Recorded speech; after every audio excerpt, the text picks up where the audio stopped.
छोड़िए ना, रोहिणी आचार्य के बात पर हर आदमी के बात पर प्रतिक्रिया दी जाती है।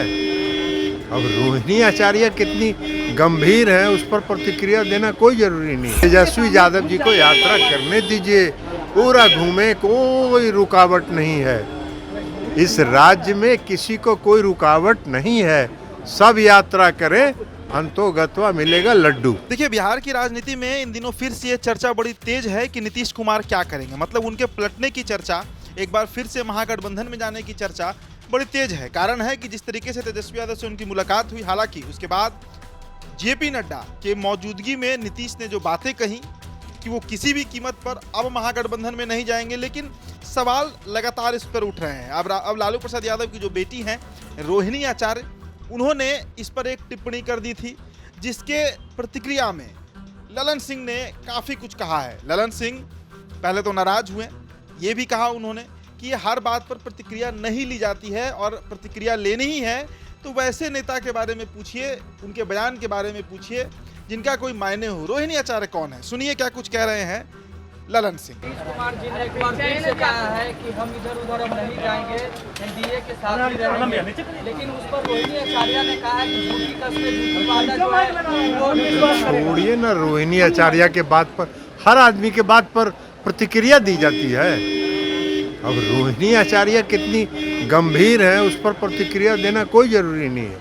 मुख्यमंत्री जी ने जो कहा है वही 100% सही है। बार-बार सफाई क्यों देनी पड़ रही है? है बार-बार सफाई देनी क्यों पड़ रही है राज्यपाल? सफाई क्यों कहाँ दे रहे हैं?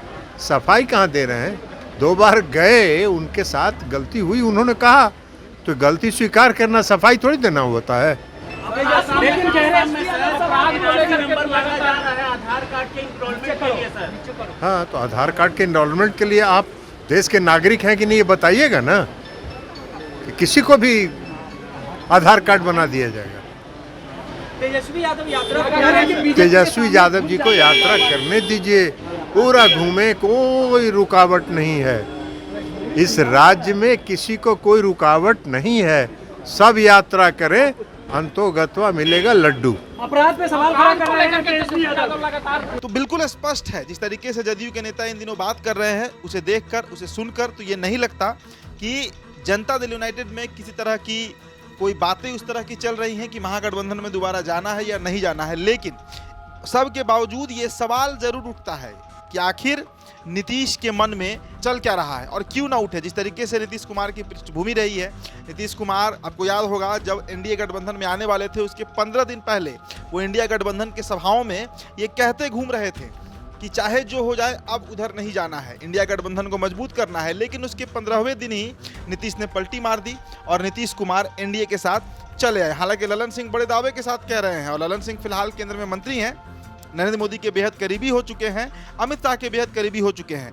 तो ऐसे में ललन सिंह क्या करते हैं, उनकी क्या प्रतिक्रिया होगी और नीतीश कुमार की क्या रवैया होगा, वो तो आने वाले दिनों में पता चलेगा। लेकिन फिलहाल एनडीए इंटैक्ट है, एनडीए मजबूत है, इस बात पर पूरी तरीके से मुहर ललन सिंह लगा रहे हैं।